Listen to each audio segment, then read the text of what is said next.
Okay. Hey. So yeah.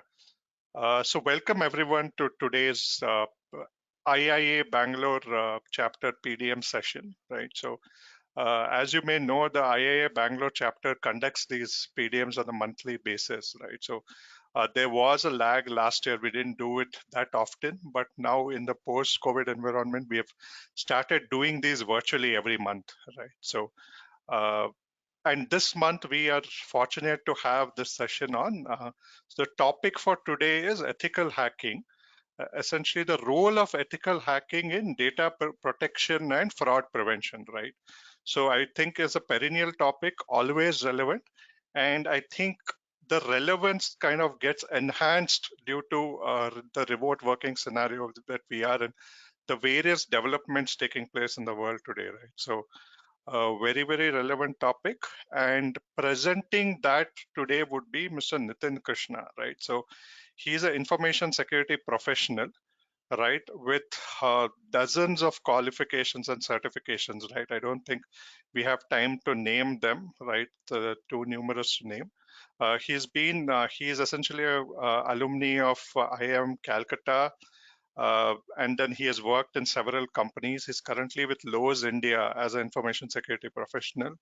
And he's also very active on the speaking circuit, taking webinars, right? And I'm sure I have been fortunate to attend one or two of his sessions, and I can assure you that it would be quite engaging, right? So the session will run for, he'll probably take us through for around 45 to 50 minutes, right? And then we'll have time for some questions and general discussions around the topics kind of that you bring up.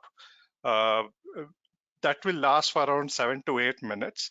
I'll pick up certain themes. So how you can do it is within the questions chat, right? So please type in all the questions you have, and as they come in, I will look into it, and then I will make them into themes and kind of post them to Nitin. If there's something very relevant, I'd probably take the liberty of posing it to him as he's speaking, Nitin. Yeah, and a few more administrative notes, right? So of course you can put in your questions, or all of you are in view only mode, but you can put in all your questions in the chat box. At the end of this, after we take questions, there would be polling questions, right? Around 2 to 3 polling questions, Amalda, which we'd request you to please note. This is for the purposes of IIA Bangalore, right? And after that, Mr. Amal Kundu would propose vote of thanks. So this is the broad agenda for today. And yes, so without further ado, over to Mr. Nithin Krishna to take us through his presentation.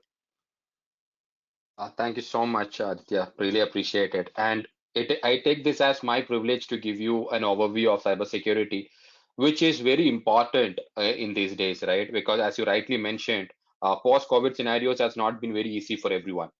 So it has to be, how you are safeguarding yourself is what it matters for the organization also. And this is my opening statement is always this: cybersecurity starts with you. It is not like organization can protect you. It is like you have to start protecting yourself. So, I don't want to waste much time on, I will just go directly into the sessions now. So, he has already mentioned about me. So I have a couple of, several certifications. I take up sessions with NIT Rourkela, and I'm also a mentoring faculty for them in terms of giving them on PG studies on cybersecurity. I am an IIM Calcutta alumnus, and I'm working with Lowe's now as a cloud security and engineering professional. So I take care of the teams in Lowe's India. So uh, this is the agenda what we have for today. So if you look at the agenda, it is very clear. We don't have much of a charming chapters, but looks at what I wanted to give you was you have to know how you protect yourself. What is a personal data? Because many people think, if I ask you to share me your Aadhaar number, without hesitation, most of the people share me the Aadhaar number to me, right? And I can now, if you look at the Aadhaar number is actually connected with various other account details, your PAN card, your license, or it may be anything. So it is very easy for anyone to actually get hold of your data. So that is the reason I picked up the personal data protection bill, which is gonna come. It is kind of a GDPR like situation what we have in EU regions. So similar is gonna come in India also, called personal data protection bill, which is under consideration for this year. So hopefully we will have this bill introduced by end of this year is what is the plan. Then I'll give you an idea of what are the different types of frauds, overview of frauds, what happens, how to protect yourself from frauds, and also how to safeguard ourselves from frauds and protect our data. So this is the basic agenda of what I'm going to take you through. So as Aditya rightly mentioned, so if you have any questions in between, you can put it on the questions, and I'll be happy to answer those questions as well. So the first thing, ethical hacking, right? So I normally get these questions from everyone. What is ethical hacking? The first question. Why is it called ethical hacking? Hacking, before I started this call, even Aditya and the team also had the same kind of question. So why do we have ethical? Why do we call it hacking as ethical? So in a very simple terms, if I put it to you, it is like, you know, imagine if Aditya is hiring me to do some kind of hacking. He found out something is wrong in his phone. He want to know whether it has been really hacked. So he's hiring me to do some hacking, and that is why it becomes ethical. Otherwise, it is unethical, right? Someone has done some unethical activities on his phone, and to find out what has really happened, he calls me for help, and he is giving me the consent to perform some activities on his phone so that I can find out what is actually going wrong. And nowadays, if you see, after we say this every hour there are gonna be around 2000 2500 attacks happening every hour. It is not like just one or two attacks are happening. So, and many of the attacks we only come across only after we maybe after the ransom has been paid or things like that. So I'll actually take you through a couple of the real time attacks which has happened in India also, so that you also get to know what was that attack about. So why cybersecurity has to be a top priority, right? So many a times what happens is, previously, if I remember correctly, if it was in 2014 times, cybersecurity was not even there in anyone's bucket. It was like, okay, oh, cybersecurity is there, good. You can just be there in the corner. We were never considered for any kind of budgets or anything, and auditing, nothing. But over a period of time, we started happening that many attacks are happening. It is not just happening on the hardware systems, it is also happening the softwares, because many of the companies started having cloud-based websites, cloud hosted, and if I actually connect to one of the website, I can take control of anything. Like imagine if someone is having a Facebook, if someone is working on Facebook, I can actually get into his Facebook page, do some social engineering, get an idea of where is he, actually call him up and say a lot of things around it, right? That is why people are actually nowadays, if you see, the cyber security is becoming very, very high priority for every organization, and it has to start with you. That is what we're going to learn today. So first thing, what happens if imagine if for Lowe's, I work for Lowe's, so I can take an example of Lowe's here. So I actually work across the year to actually support the class, support the store, and to the customers for a specific period of time, right? During a holiday readiness season or something like that. So imagine at that particular time, if someone is attacking us, the entire year, whatever we have actually gained, whatever the image, whatever the profit we have gained, if we cannot do the service for a couple of days or couple of weeks, then we are at loss. So data, that is the first thing, the first important thing everyone look at now. So every organization need to make sure their data is safe. If someone takes our data, if someone takes control of my client's data, that means nobody will actually come and register with us, right? So imagine you have an Apple phone or you have an Android phone, and you have hundreds of application in the phones, and one fine day you came to know that your account has been your bank account has been hacked and amount has been withdrawn from that account, and the account balance is zero. Which is why, because Android or iOS is not actually giving proper security or privacy to the applications what has been installed on your phones. They are not able to control that. So, and one more thing, what you guys always have to make sure, whenever you are working on your Android machines, Android applications, or Android phones, always look at the, when the application was launched, and you know and what are the feedbacks what has been given for that. So why I always insist on doing this for Android phones is that if I can develop an application today, I can upload into the Android Play Store the next day itself. Android or Google doesn't do much of a checks, and Google does only the checks based on the feedback. So but by then, if you're downloading some softwares and installing on your machine, you may already lose the data for you. So be very careful when you're installing anything from Fire App Store. App Store is still more safer, because when I want to develop an application, it takes me 3 months to actually get the sign off from Apple security team that says that this application is actually good to go for production. So that is why, many times we make sure that the data is secure. The customers, if I have a customer base, say, imagine if I'm Apple, and in Apple, if you look at, many are premium customers, right? So if I lose the data for the customers, then nobody's going to come back to me saying, oh, Apple is safe. No, I will lose that complete reputation of the company itself. That is why it's very important to have cybersecurity. And this is some of the cybersecurity, why it is again. So 60 million record breached due to misconfigured cloud. So everyone think cloud is more secure, but it is a myth, I would say, because cloud actually allows your customers or your hackers to actually hack into the machine so easily. Because with one misconfiguration, if I have an application hosted in cloud, the entire application come on, the control of that entire application go to the hacker.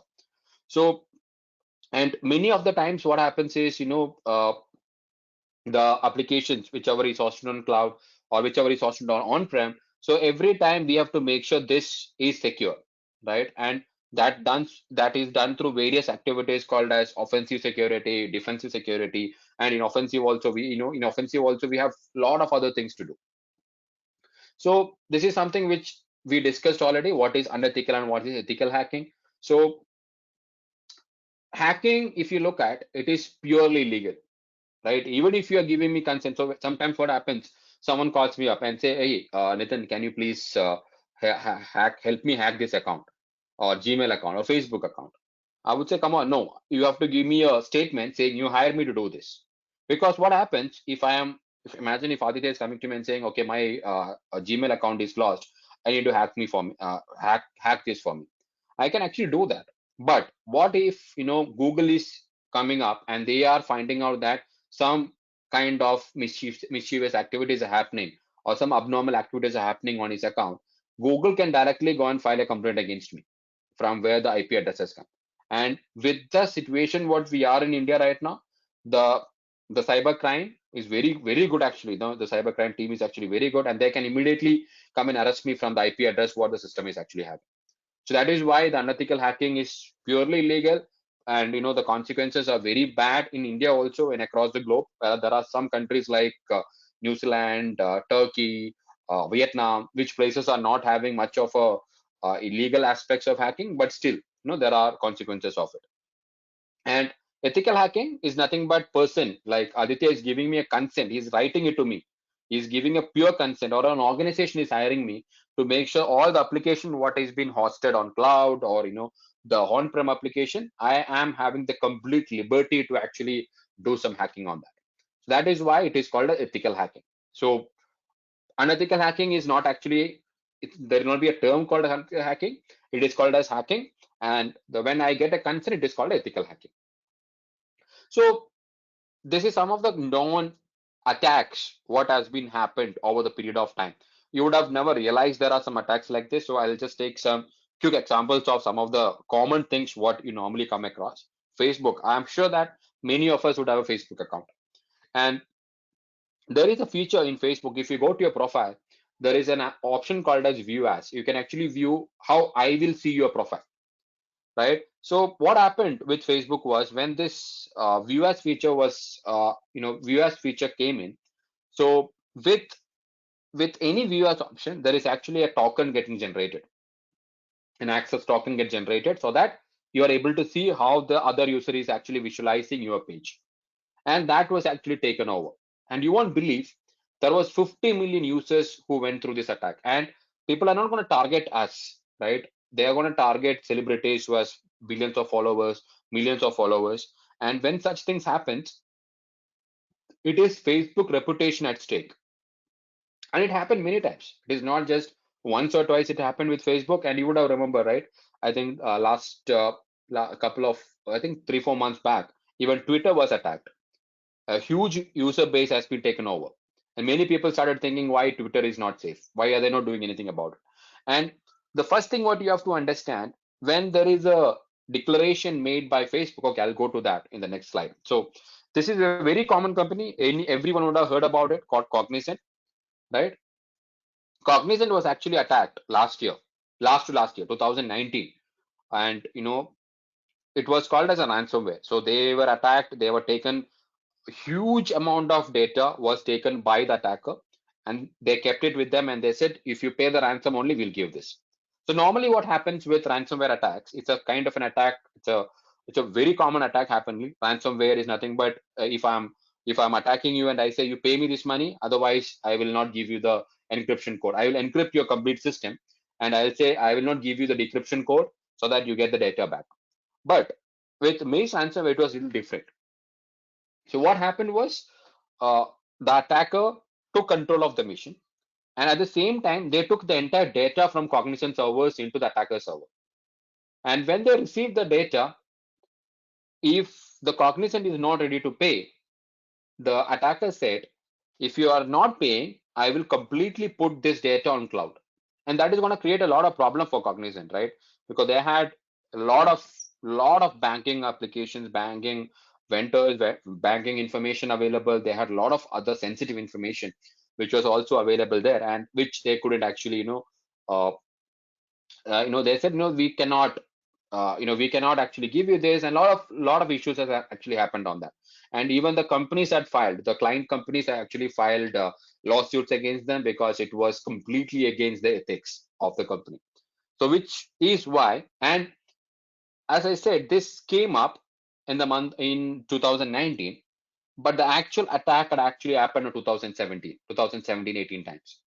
They took 1 year to actually make sure all the clients agree to their new policies and make sure that the containment is in, the containment activities, whatever they have to do on the premises, has been taken care of. So, you know, if an attack is coming like 2009, 2020, it would have actually happened 1 year back.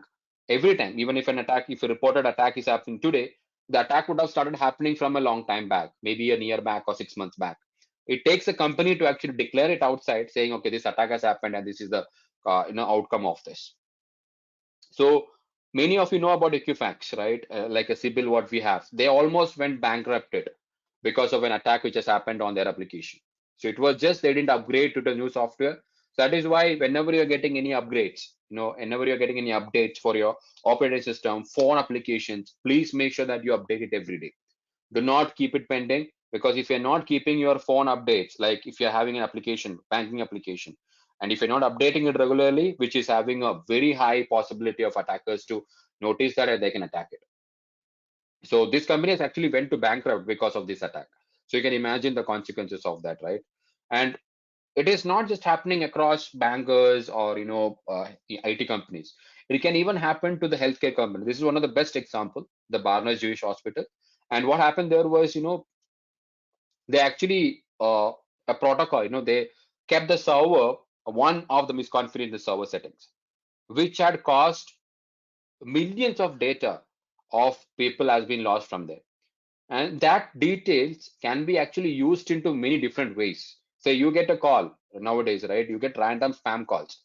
Where do they get the number from? We would have applied for some credit cards or maybe some bank account, new loans or something, or maybe you're given your number at a random place, or shopping complex. If you go, you can see people standing there. You write your number, put it on a lot, you get some gift. So do not ever share your numbers. It is all a myth that it is, they are going to spam yourself, and they do social engineering, and you must be seeing the latest advertisement coming from Airtel also, right? And that is a very good example how the attackers are actually targeting you. Every minute, if you get a call, if they're asking for any of the sensitive information, Do not share. Please do not share any of such information. Even when I was working with Accenture during 2017, that was a time when the cloud was actually coming up, right? It was the cloud was actually booming, the AWS S3 storage buckets. And unfortunately, what happened? We actually kept our S3 buckets open, publicly open, and lots of data, around 40,000 passwords has been taken care, has been taken over by that attacker. And it is actually very difficult to actually get the data back. Many of the times when attacker does this, we cannot get the data back from there. It is always the lost data, and it's just how you contain what has been lost. Compromised IoT devices. Many of you know that nowadays, if you go to your cars, you have a connected devices, right? You have Android-based what do you call that?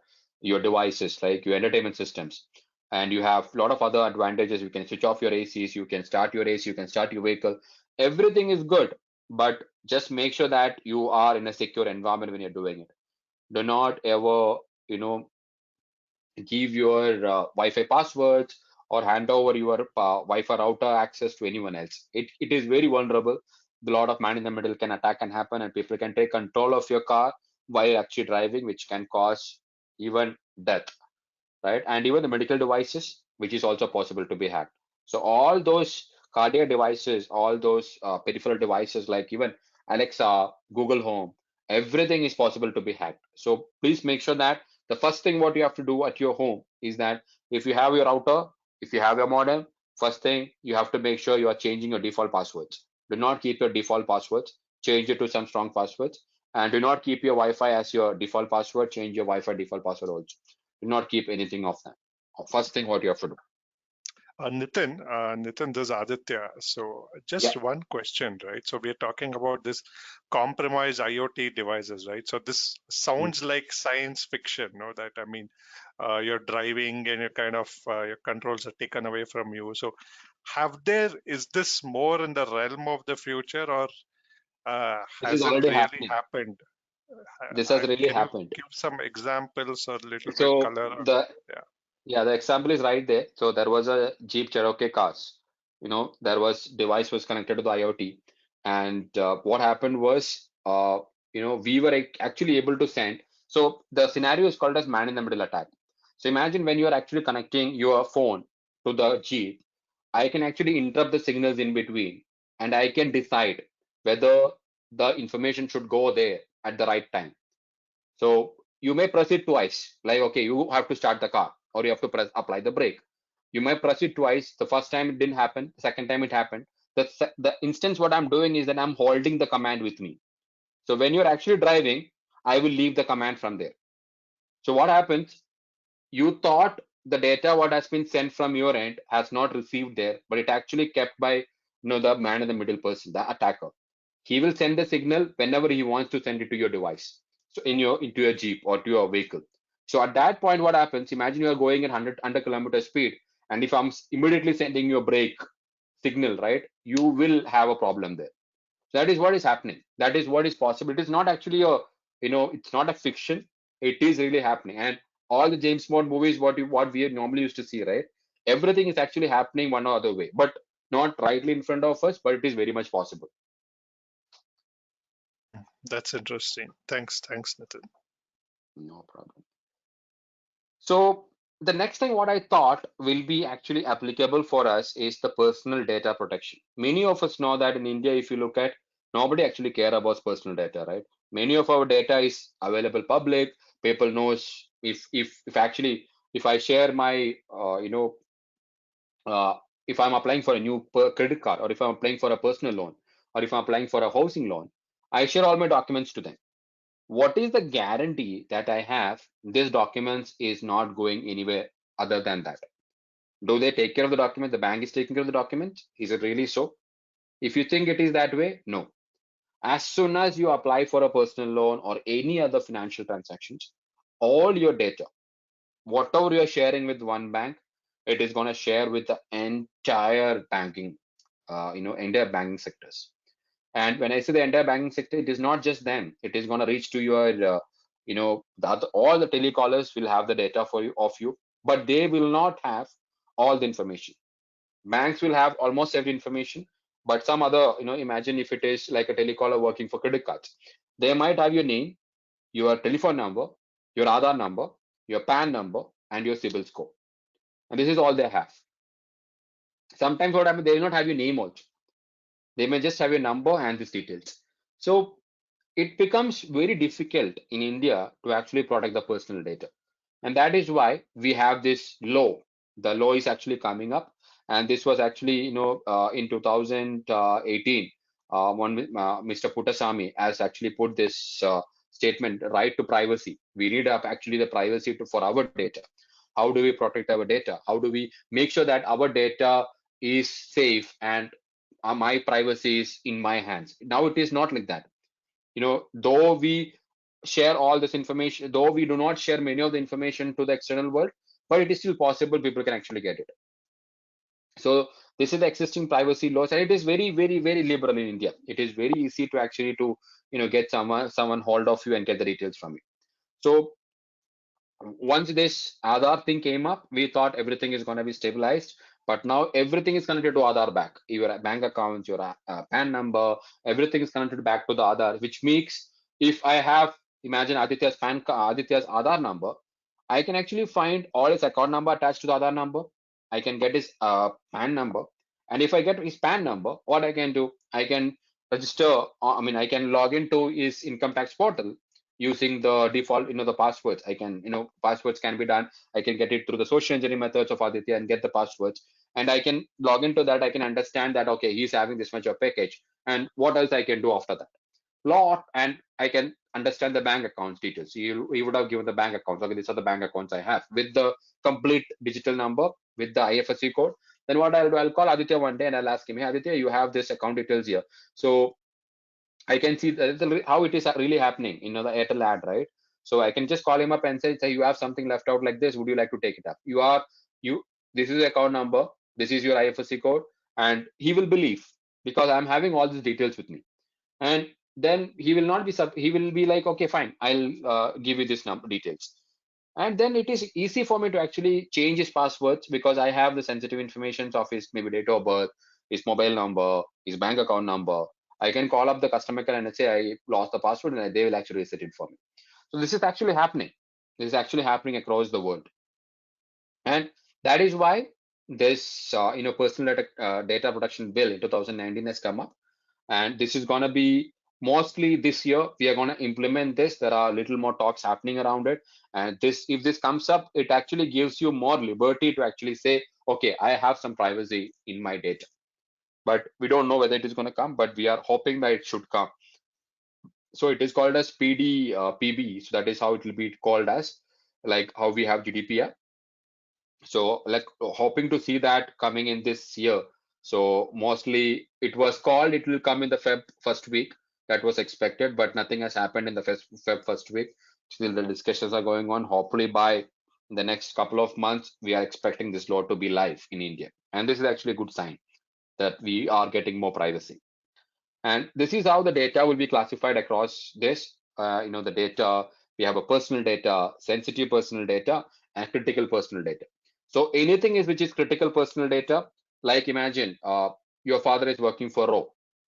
So someone imagine Aditya's father is working for Ro. So it is a very critical data.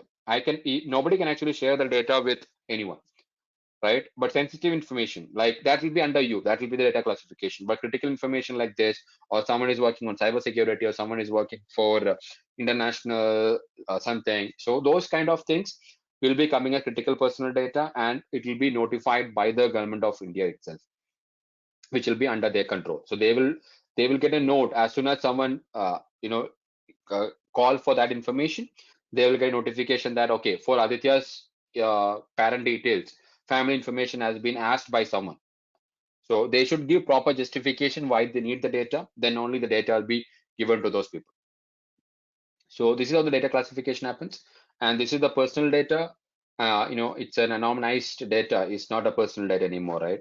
So data about if I see Aditya like this, I don't know what should I actually take from that. It is a lot of information are there.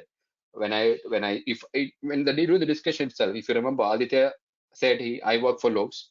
That is one of the information. I am an alumnus. I had worked with various other companies.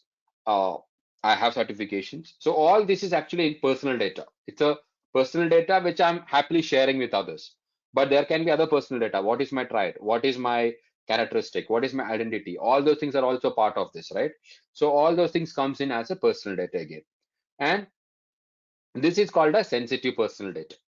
So all this, like in India, what happens is, so this is how the GDPR works on the top, and this is what is in India, which is there. So there are a lot of information. I don't have actually some of these green colors. I don't know how to actually help you understand, but this is what is being called out. So there are still discussions happening on various points, what has been discussed over here. So hopefully we'll be seeing some of the sensitive personal data also coming on to our situations again.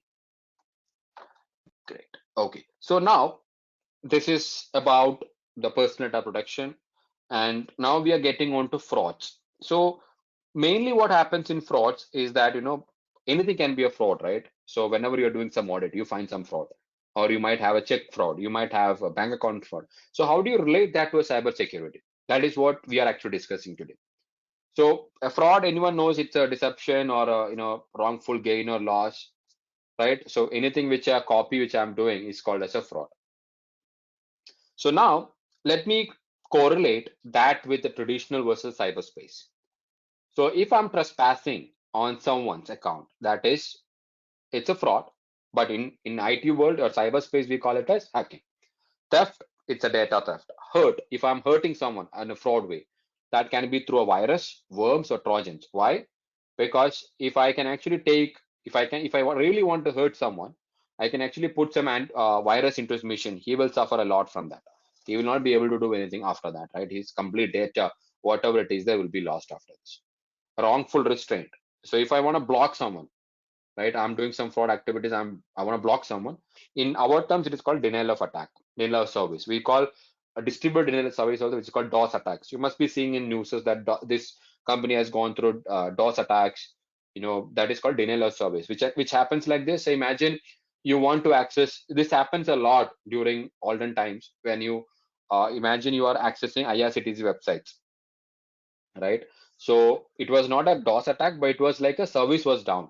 So if you have so many people accessing the IRCTs at the same time, we normally doesn't used to get into that. People suffer a lot because of that. So that is what is called denial of service. I'm denying a service for you for a temporary period of time, which is causing a lot of impact for the government also, or maybe for a individual. Forgery, data diddling. I can do a lot of data changes. Imagine I'm able to get a control of one of the machine in Lowe's. I'm changing something there and I'm keeping it as it is. So in normal hardware terms, it is called as forgery, but in cyberspace, we call it a data diddling. Cheating, spoofing, and phishing. The same thing what I've told you, social engineering. I can call you up, I can say this is what is happening, and this phishing can also happen through emails. So whenever you receive any emails, it can be any emails, right? Any external emails. Please make sure you check your address, the email address, and also read the email carefully. Is there any spelling mistakes, or is there anything which has been described abnormally in that email? And do not click on any links which is actually given in an email address in the email content unless it is from a trusted source. And there is always make sure that, especially in your Google accounts, they may say you won this prize, you won this. It is easy to actually spoof you. I can actually create a website which exactly look like your bank, and I can actually say you have to enter this page, and then it will exactly look that no difference would be there. And always check when you're actually logging to any websites, always check for the HTTPS. The log symbol is actually enabled there. The SSL certificate has to be there. Otherwise, it is actually prone to create a lot of problems for you in the coming days. Copyrights, intellectual property crime, and obscene materials is equal to the pornography what we have. So this is a cyber fraud activity. Normally what happens? So normally we target for the data. So whatever I need is actually the data what I need from others. I'm not looking at your desktop, or I'm not looking at your system to actually get some content from your system. What I need would be the data. Say, imagine Aditya is working for Microsoft, and he must be working for an auditing team in Microsoft. He must have some documents in his machine. So my target would be that. And if he lose that data, the data from his machine, who he is actually having problems, he will have a problem. The organization is having a lot of issues with that, right? So it is actually, the data is what I target. It is not nothing else. For me, more than money, the data matters. So I target the data and I say, okay, this data I'm holding from him. And I say, okay, if you want this data back, you have to give me this much of money. And that will be in millions. Today I saw some news. There are some people, in Korea, the FBI have actually tagged 3 people who are actually doing some cryptography fraud, I mean, cryptocurrency fraud. And it was actually 3 billion US dollars was the fraud they have conducted. So, and this is only the non-factors. There are such things happening around the world which we even doesn't know what are the things which is happening around the globe. So we have to be very careful whenever we are opening emails, whenever we are opening, anything of that such, any email content or any SMS, because nowadays what happens, everything is happening through WhatsApp also. So if you're getting any WhatsApp messages, do not actually click on that link immediately. Check from where it came, and you might get some calls from random person that this is a call which I'm receiving. You have won this prize, you have won this lottery. Do not click on any of the emails. It will be prone to problems, right? So these are some of the other companies which happen through, the problems, the cyber attacks. So MySpace, LinkedIn, Evernote, Sony Pictures, eBay, AOL, Adobe, Gmail, Twitter, Apple, Dropbox, Hotline.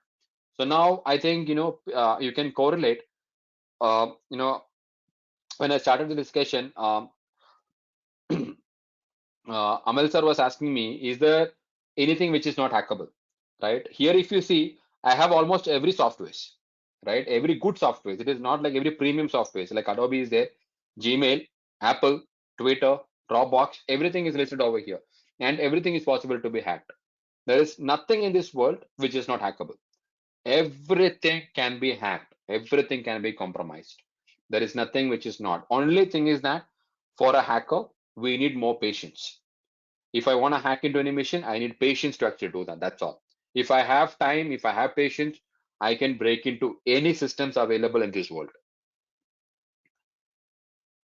So fraud protection. So these are some of the keys which is actually listed for fraud protection. So normally what happens for the organizations, if you look at, we will have an anti-fraud culture. We normally send out emails like you should not click on this link, you should not do this, you should not do that. And there are certain fraud policies also available, like, you know, you should not access this from a cafeteria, or you should not access your emails from outside people. You should not share emails with externals, and also the fraud awareness trainings. So there are some awareness trainings happening. So we have in Lowe's also, we have a lot of good practices happening around. And there are some hotline numbers, especially if you are traveling abroad and if you're carrying a laptop, the awareness team will actually give you a hotline number. They will say you have to keep this number if you lose this laptop, or if you happen to lose anything, if you happen to lose a laptop, you have to immediately call up and say this. And immediately you can call them and say what they would do is that they try to remove the system connection from their Active Directory, which will make sure that even though the attacker is actually receiving that laptop or anything, they cannot do anything after that. So how to check the access fraud risk? So how do we check on the frauds and everything is something else which we do. And after that, we do a review investigation and we improve the control. So this is a 7 keys what we normally say in the fraud protection per se. So, then the core and important aspects, how to safeguard from frauds. I know I'll take you through all the points, what is actually been there, so that you guys can also make sure that you are safe from any such kind of frauds. So, so there are, a couple of things what you need to understand. The attacks of a spectrum we call. So the attack can actually happen through 3 ways. One is your workstation, one is the network, and one is the application and data. So this is the spectrum of attack what can happen to anyone. Okay, so we will go through each of this. So always use a secure password and password management tools if you want to. And do not repeat the same passwords across various websites or various applications. And if you want to decrypt your passwords, always use a trusted password management tools. Do not keep any random tools what you can actually find. Only use a trusted password management tools. And imagine if you are having an 8-letter password, right? And this is what I say. If you're actually keeping a very strong password with one character, one alphanumeric, one numeric, and one number, so what happens is that it takes approximately 10 to 15 years for me to hack into this. So will I actually take care of that? No, I will not spend that much of time on that. I will go to the next person. So that is why it is always recommended to use strong passwords and do not ever reuse your passwords or do not ever repeat your passwords. And the bigger the password, the more time it takes to crack it. So now we are going to talk through on the vulnerabilities in attack surface, the workstation, and device security.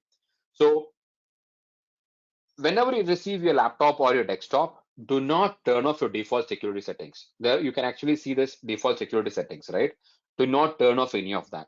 There is a reason why we keep that open, and always make sure that your firewalls enabled, and always make sure if you have a bit defender or your windows defender is running, do not remove it, just keep it as it is. There is a reason, that is a preventive measures what we are keeping. It is not that it is 100% safe, but we are just making sure it is actually keeping some preventive measures so that every time the attacker cannot attack you.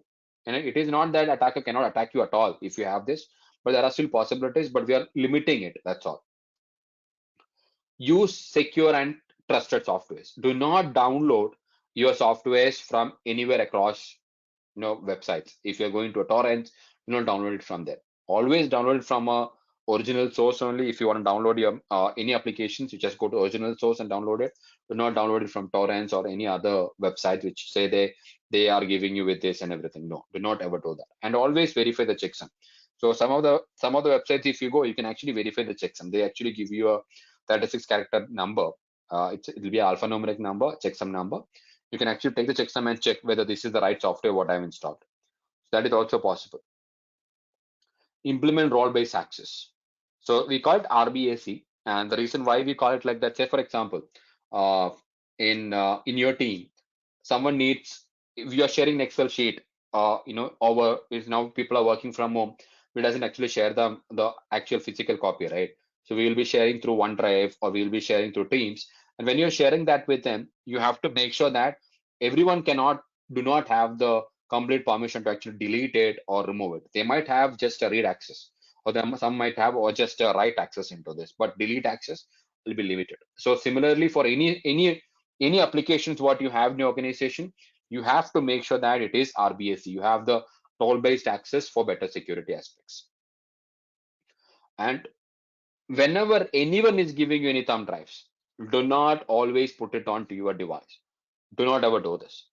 Even you trust me, even if you trust anyone, whenever there is whenever there is a thumb drive or a pen drive given to you, it is not recommended to actually directly insert it. Even if you're inserting it, make sure that you are having a proper antivirus software in your machine and you're scanning it, and then only you're taking the data from there.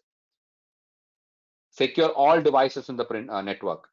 Normally what happens, the printers, fax, and IoT devices are not actually secure.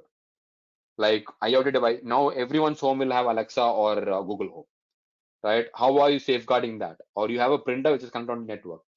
And if I can actually get a control of the printer which is actually in your home, I can take control of if you're having if you're having a camera there, or if you have an IoT devices like Alexa or Google Home, I can take control of that through the printer, because printer will have the same configurations, the same network IPs, which will be used by other devices also. So please make sure that all these devices are also properly secured. Then we are going to the network security part. Preventive measures. Do not conduct any transaction on public network. The first thing what you have to always be careful is that if you are in a hotel room or if you are in a airport, do not ever conduct any kind of transactions, any kind of banking transaction. You can open a website, you can open up maybe Facebook or things like that, but do not open a banking applications. It is very easy for anyone to actually hack into, it's called as man in the middle attack, MITM we call it. So it is actually possible to do that when you are in a open network. And it is, if you just go to Google and if you search for in a Singapore Changi Airport man in the middle attack. You get a video of it, and it is really possible. We have done that many times. In some of the demos, also we take up the control. If it was physical before. That time I used to just call up people onto the dais and I say, okay, you give me a phone. I'll just take the phone and I do these things to them. So it is also very much possible. Use VPNs if you're accessing something, in your companies. So that is why we have VPNs. It is to just to protect you. So if there is a VPN in your place, what happens is that the attacker will not be able to know what I'm doing at the other side of things. So he will not be able to know what is happening in my system. So that is why it is very much required to have VPNs if you are able to use. And there are some good VPNs available, which is also, you can pay it and take it also. So I cannot spy on you if you have a VPN. I will not know from where you're actually connecting. That is why VPNs are very much important for enterprise networks. Then what we have is application data security. So secure email practices. This is what I just told you before. So about the email secure practices. So do not ever open any attachments immediately. There are certain websites like virus.io or virus.io is one of the best website. What you can actually do if you're finding any attachments which has actually come to you over an email, just go to that website and upload that content onto the website, and that website will tell you that whether this particular attachment has been reported by anyone else as virus.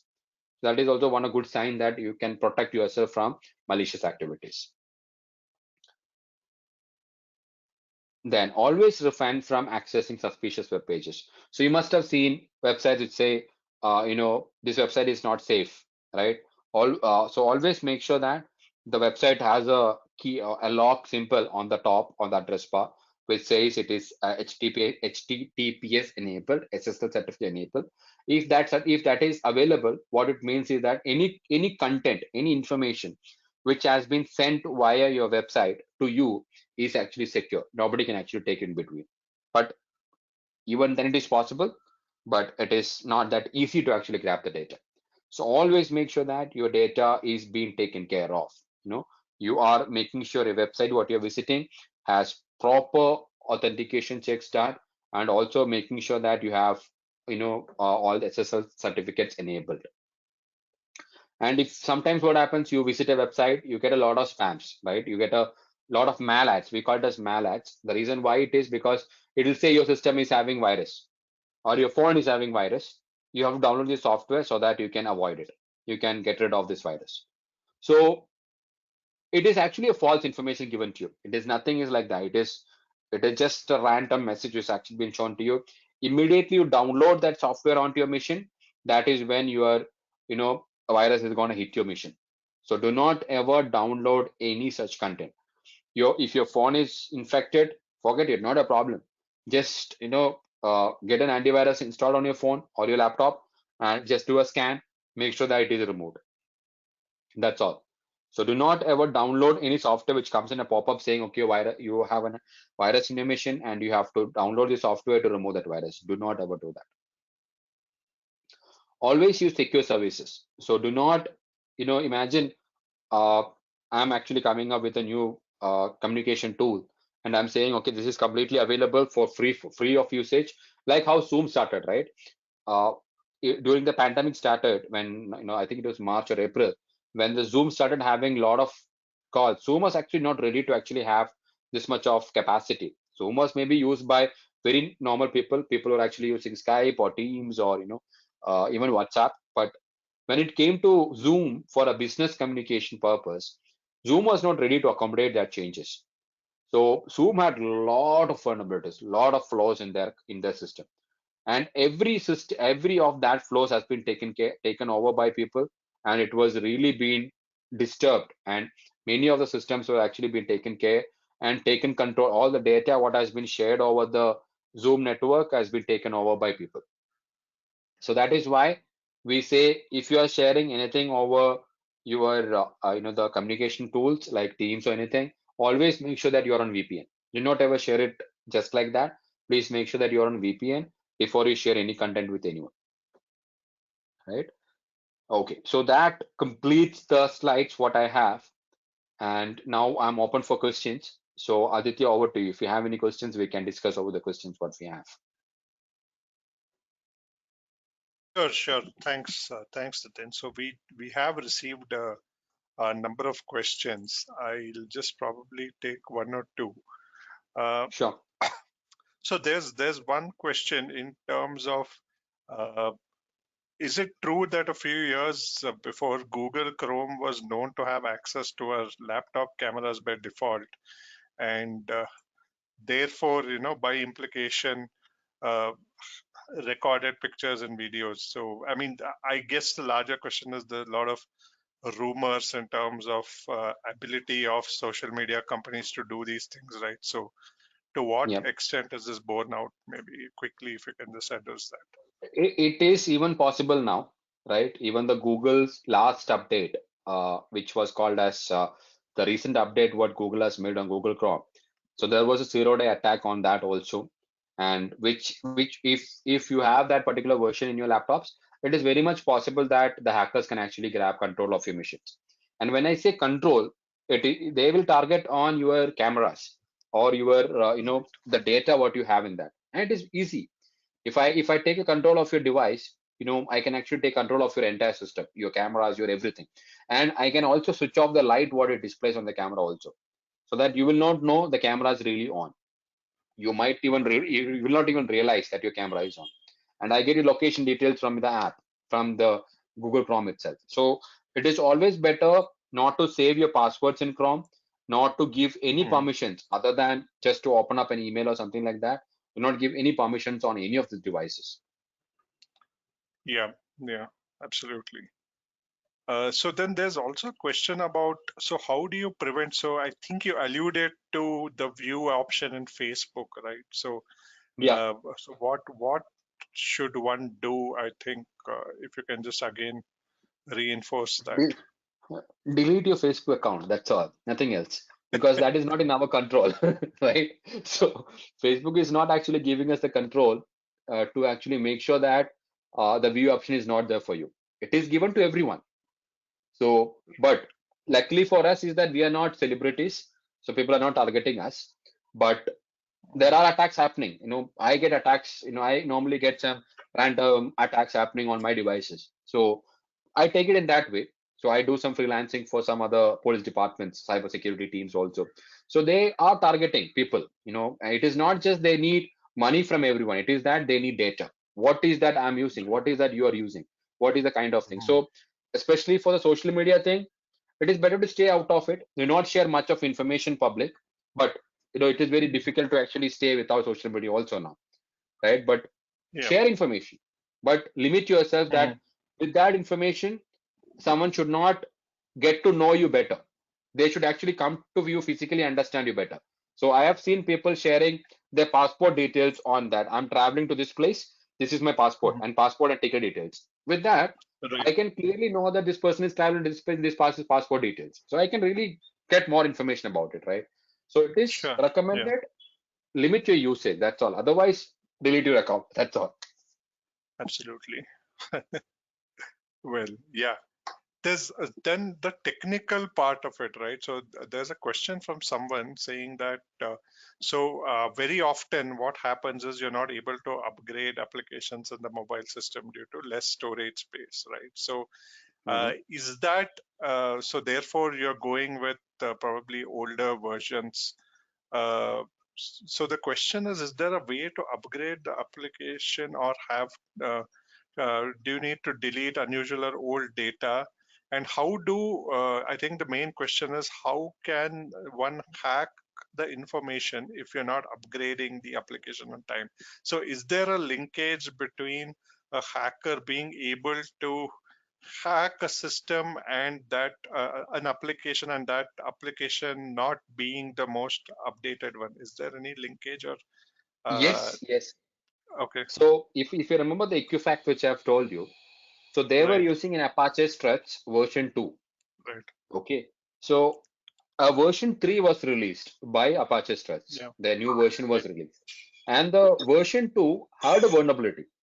And Hmm. immediately there is a vulnerability for that particular version. They have to declare it to the in the CV details that this particular Right. vulnerability is being found.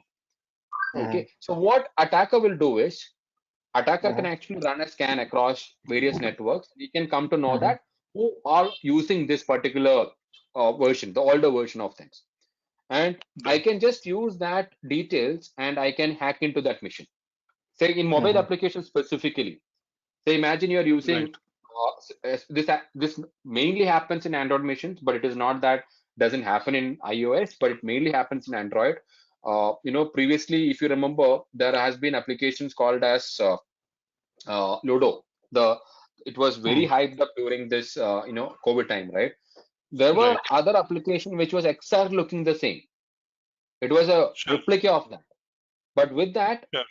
there were a lot of information can be taken up, and they give up regular updates. If it is a real application like banking application, if you actually read through your update comments, the update release notes, Mm-hmm. you can read that they are upgrading some security features, they are implementing some new features. So that really gives a lot of information, and that is the reason why we say upgrade your softwares. And this is very applicable mainly for your banking applications. If See, imagine a Mm-hmm. social media account. If your Facebook is getting hacked, you might not lose much of a money from you. You might lose some data which you where you traveled, what you traveled, and all those information. Unless Sure. you are Sure. connected that with your bank accounts and everything, because there is still possibility, right? But Yeah. imagine Sure. your account details is being taken over. So Yeah. at least if you do not have space, what you have to be cautious is that your financial transactions, whatever you're using your financial transactions, those softwares are regularly updated. Do not keep Mm-hmm. an outdated software on your laptops or on your on your mobile phones. Not ever do that. Always Right. update it. Right. Sure, sure. So, Nitin, in the interest of time, one last quick question. In terms of, can you suggest any good course understanding AWS cloud data protection and prevention of illegal hacks, right? And also in the context of internal audit professionals. So, So if you select one course, which is like a stuff, which one would you name? Which there is is one called as useful for CISA. audience? So yeah, Certified Information Security Auditors. So I have Yeah, I done think that. right, right. Yeah, So I that think is one that's thing. something which people do. Then, I mean, other than that, is there something which Yeah, other you than would? CISA, I would say, if you really want to know about, see, every cloud is actually different. Hmm, AWS is not exactly, GCP will not be exactly like how the, AWS works. So for that, there is a certification called as CCSK, Cloud Certified Security Knowledge. So it is not very technical. You will just understand the basics of how you can actually secure yourself from any third-party applications or some any other applications on cloud security. sure, And if you want to sure, go for on-prem, there are other different courses like SCCP is there, but it is all very technical in detail.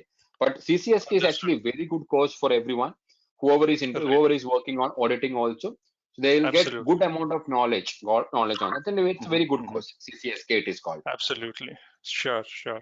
So, thanks for that, Nitin. Thanks so much for your time with us today. And I think we have come to the end of the presentation. I just want to spend a moment, if I can just inform everybody that tomorrow there is a IIA national level women's conference, right? So please do register for that, right? Just and there is a link that's available, which I'll just try to present on screen. Uh, yeah, second. Uh, Amal, can you see my screen? Yeah, no, I cannot see your screen. Yeah, Just a right. minute, so I'll give you the Excel. It'll take two Yeah, minutes. yeah, Okay, okay. yes, yeah, sure. So thanks so much. So for everyone on this call, so tomorrow is the uh, unleashing the power of women leadership and governance. So that's the theme for tomorrow's conference. It's a day-long conference, and I guess it's the first All India IIA India Women Forum conference, right? So this is the link. Please do note.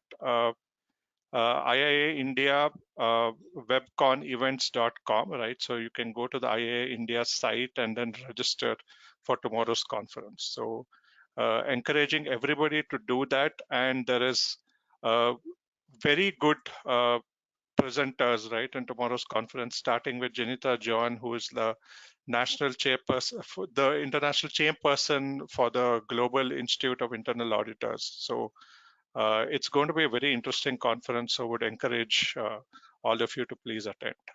With that, I think I will hand over to Amal for a vote of thanks. Yeah, thank you, Nithin. Thank you, Aditya. It is a great privilege and on my part to propose the vote of thanks. Nithin, this today's program was really excellent because every moment we actually enjoyed. I cannot say we are much more scared. So all of us we are having Facebook, all of us here there. So now we don't know what is there. So again, one problem, if I close my Facebook, there are a lot of friends, they will say, what happened? That's also another.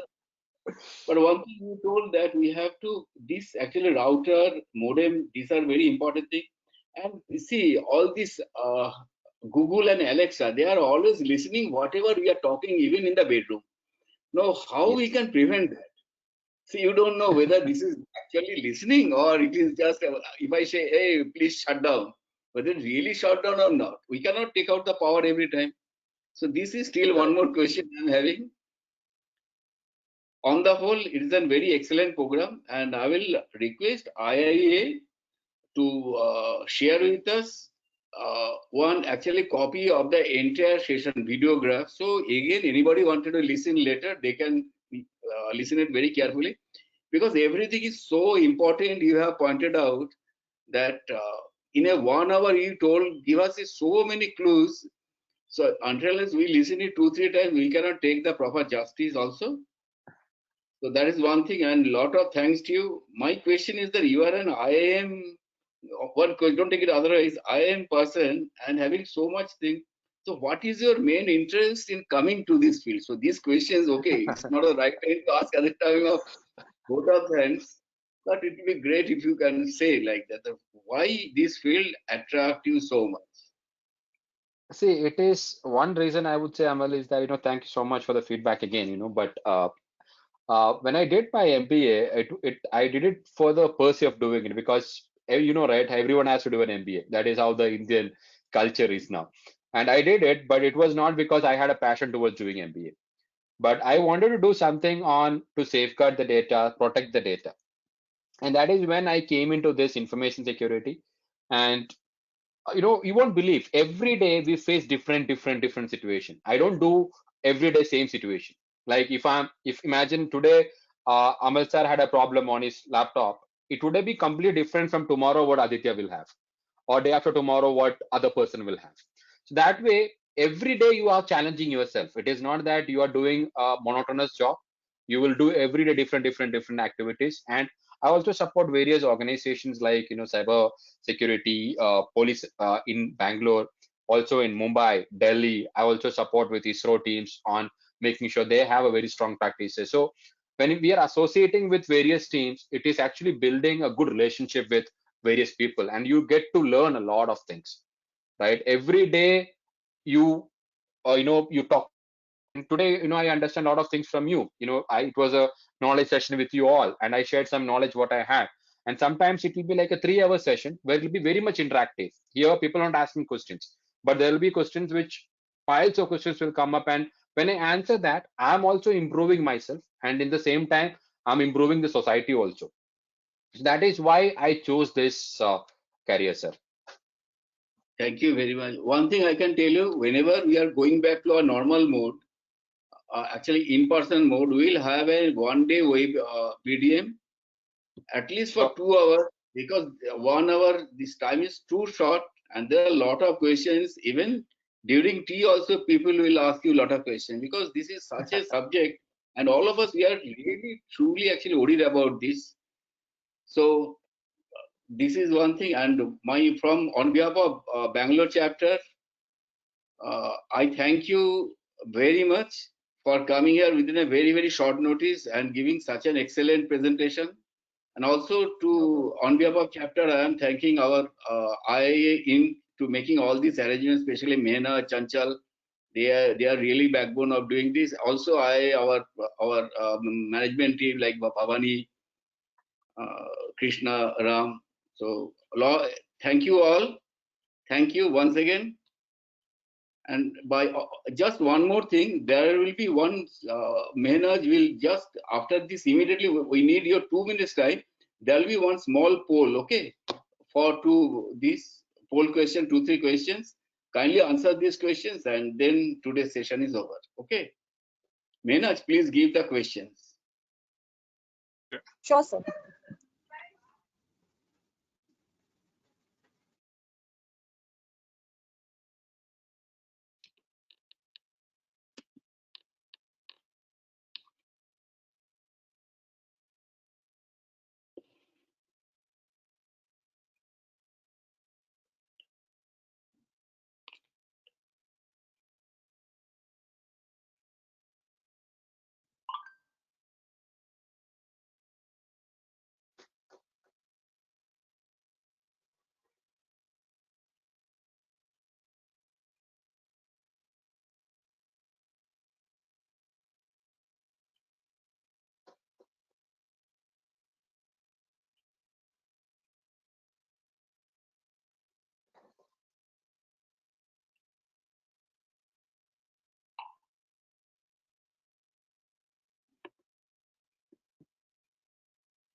Sure.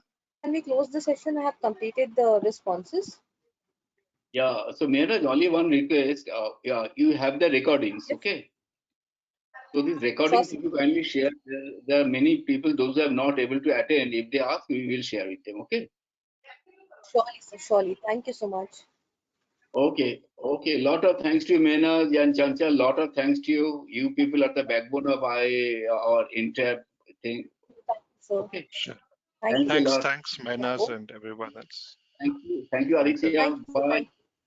Thank Thank you. you. Thank you, Thanks, everyone. Nithin. Thanks once again. Thanks so much. Bye. Thank you. Yeah. Okay. Thank you.